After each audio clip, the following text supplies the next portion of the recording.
5 seconds to go.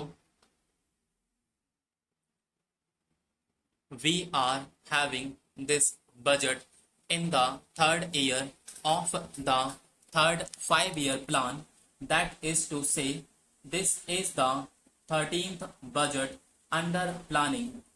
But added to this is the emergency today, which naturally has an impact on the economic policies and in particular on the budget proposals. It is agreed on all hands that resources should be found for the strengthening of our national defense as well as for the country's economic development. I think, on the whole, it is a right approach in the situation that national defense and economic development should go hand in hand.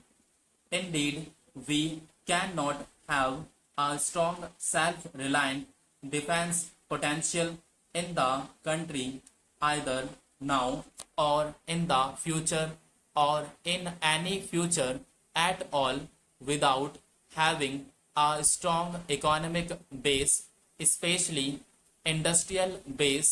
For without a strong industrial base, you cannot have modern defense in the world today.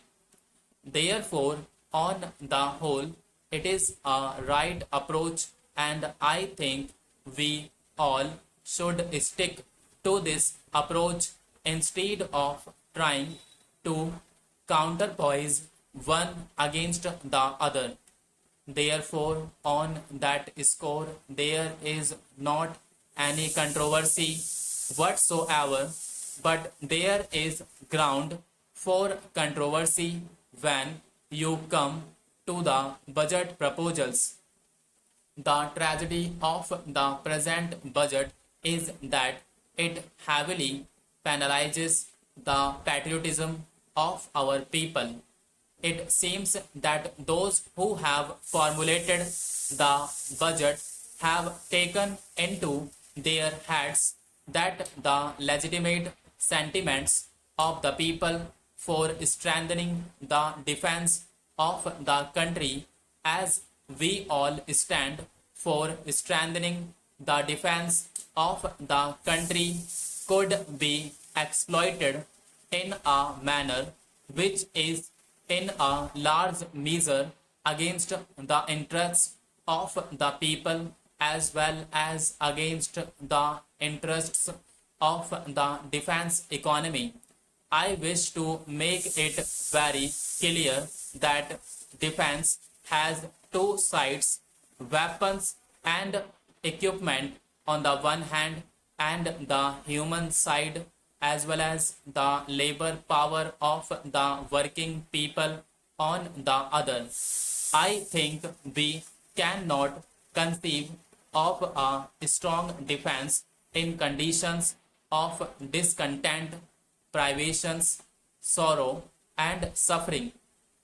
I think we will have to evolve a policy whereby the resources of the country could be mobilized simultaneously with the harnessing of the willing labor power, enthusiasm, and initiative of our working people. That is how we should approach the problem of defense in a democratic setup. In conditions of military dictatorship, etc., they do not bother about the people.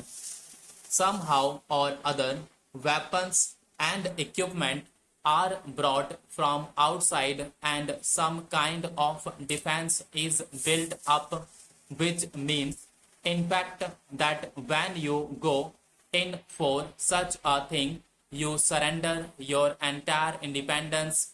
And we are very glad that the Prime Minister has rightly pointed out time and again that in order to defend something, we must have that thing and defense will be meaningless if we, in the name of the preparations for the defense of the country, begin to sell our independence at some other counter.